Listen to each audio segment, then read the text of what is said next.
What's up, everybody? Welcome to 4x Trail and to episode 1 of Garage Shorts.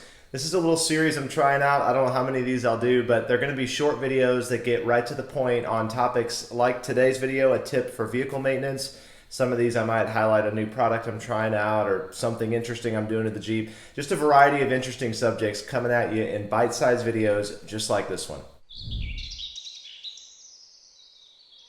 So this video is going to be specific to the 3.6 Pentastar engine, which is the primary engine in the Jeep JK. It's also in the JL, and it's in a few different vehicles that Mopar sells. It's a great engine. It's reliable. It's fairly fuel efficient, and I think it's got enough power, especially if your Jeep is geared right.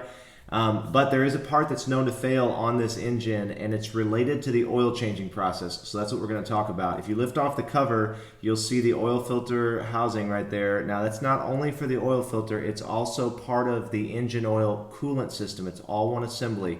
So antifreeze runs through the bottom of that thing, and that's the part that is known to fail on the JKs in particular. If you shine a light down just past where you put the oil filter in and you see a pool of oil down there, chances are you've got a bad assembly. It's only a matter of time before you'll see oil dripping down under your engine somewhere. This part failed on me about a year ago, and I noticed I had an oil leak underneath the Jeep. It was dripping back by the bell housing of the transmission. I thought it was transmission fluid at first. The Jeep only had 25,000 miles on it, so I'm like, what's going on?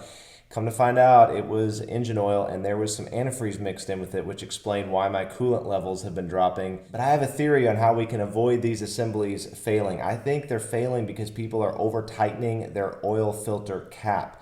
So next time you put a new oil filter in there, make sure you notice the torque spec that's actually stamped on the oil filter cap itself, and don't over-tighten that thing, because that O-ring doesn't need much pressure to seal. Obviously you don't want it to leak, so make sure it doesn't leak around the cap. But when you over-tighten that thing multiple times, that puts extra stress on that housing, and it's leading to failures. So there's my tip. Don't over-tighten your oil filter cap.